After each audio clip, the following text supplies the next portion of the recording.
brand fashion wanita terbaru yang menggunakan jeans sebagai bahan utamanya. Perkenalkan, nama saya Dewianti, selaku CEO di kantor ini. Melalui video ini, mari kita cari tahu bersama karakteristik komunikasi dalam organisasi. Yuk!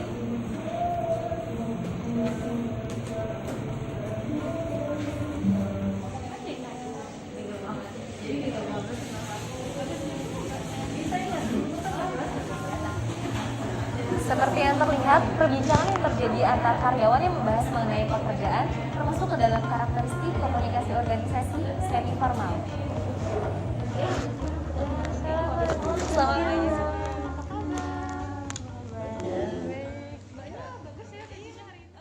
Ya, selamat pagi semuanya. Sesuai agenda rapat kita hari ini, kita akan membahas mengenai sisa series dari produk High West. Kalau begitu, yuk kita mulai aja rapatnya langsung. Pada seri High West ini, kami berhasil menjual sejumlah 1.700 produk dan masih ada 300 item yang belum terjual. Kalau 300 item yang tersisa berarti terjual cukup banyak kan ya? Kalau gitu gimana kalau kita pakai strategi giveaway untuk metode pemasarannya? Tapi strategi kayak gitu udah banyak yang ngelakuin gak sih? Iya sih. Ya kan? Iya. Kalau gitu apa media lainnya?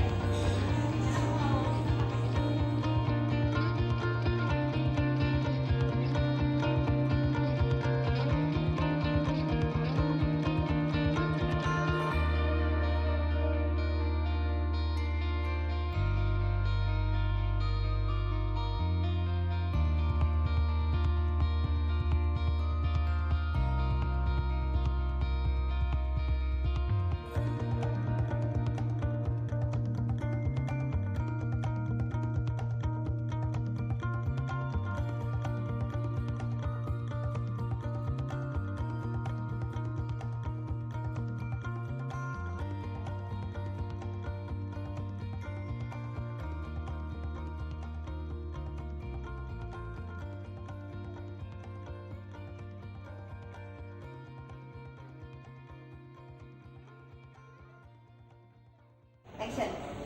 Baik, rapat hari ini saya sudahi sampai di sini. Untuk kedepannya selanjutnya kita lanjutkan sesuai yang dibahas tadi ya. Terima kasih.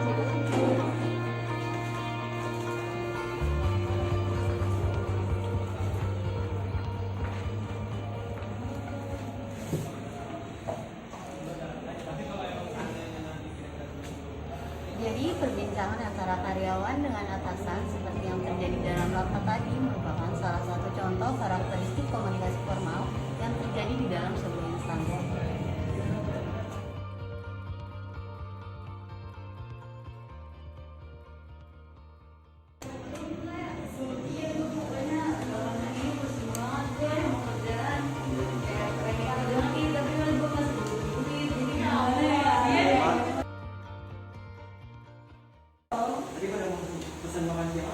Oh, belum digoreng.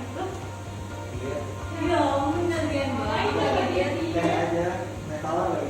Ya ampun, tetawarnya belum juga ya ampun. Perbincangan antar karyawan mengenai masalah pribadi merupakan komunikasi non formal yang terjadi di suatu instansi. Jadi kalau sisaan bilang gitu, ya pokoknya gue berharap produk kayak ini tuh pancar produk kan dapat bonus coy. Ya lancar.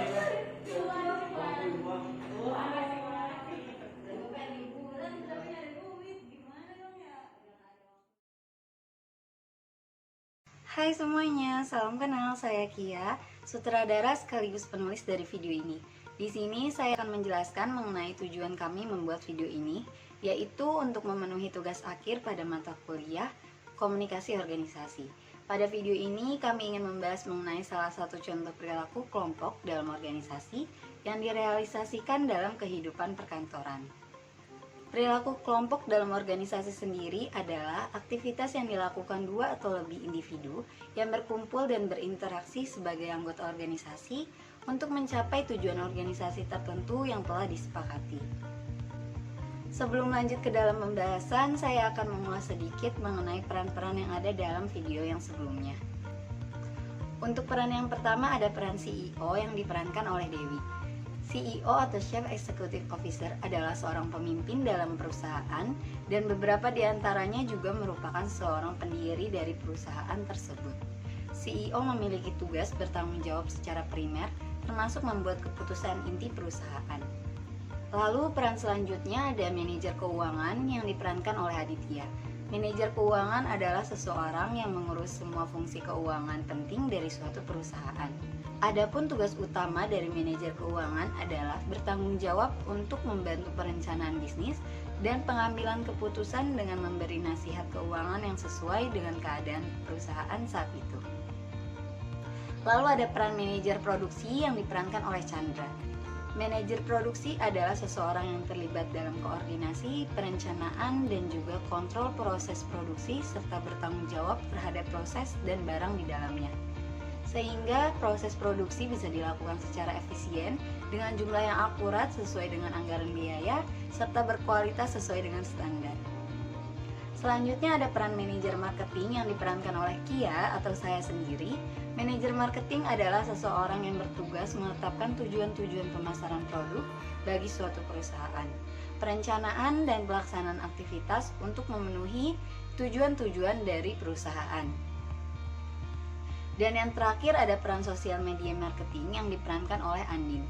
Sosial media marketing atau pemasaran media sosial adalah seseorang yang melakukan pemasaran branding digital yang menggunakan platform sosial dan situs web jaringan untuk mempromosikan produk atau layanan dari perusahaan melalui cara berbayar maupun tidak berbayar. Andin selaku editor ingin melanjutkan penjelasan yang sudah dijelaskan oleh Kia.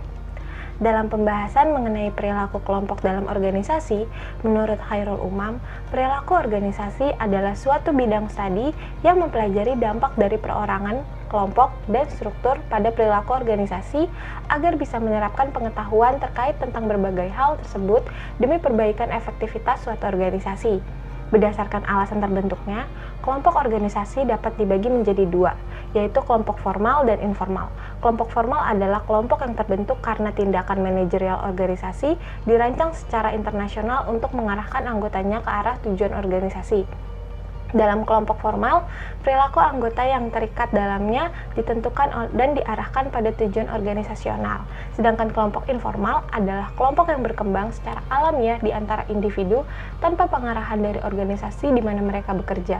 Kelompok informal tidak terstruktur maupun dibentuk secara organisasional, sedangkan berdasarkan sifatnya juga dapat dibedakan menjadi dua, yaitu kelompok terbuka adalah suatu kelompok yang secara terus-menerus mempunyai rasa tanggap akan perubahan dan pembaharuan, sedangkan kelompok tertutup adalah kecil kemungkinannya menerima perubahan dan menjaga kestabilan. Selain itu juga ada kelompok primer, yaitu kelompok yang mempunyai sifat adanya keakraban, kerjasama, dan hubungan tatap muka mereka dalam beberapa perasaan, tetapi pada intinya mereka secara mendasar membentuk sifat sosial dan cita-cita individu. Dan yang terakhir ada kelompok referensi atau yang identik dengan kelompok sosial di mana seseorang melakukan referensi atasnya. Sekian penjelasan dari saya, semoga video yang kami buat ini dapat membantu untuk lebih memahami mengenai komunikasi organisasi, terutama mengenai perilaku kelompok dalam organisasi. Terakhir, kami ingin mengucapkan terima kasih kepada Ibu Sari selaku dosen pengampu mata kuliah komunikasi organisasi.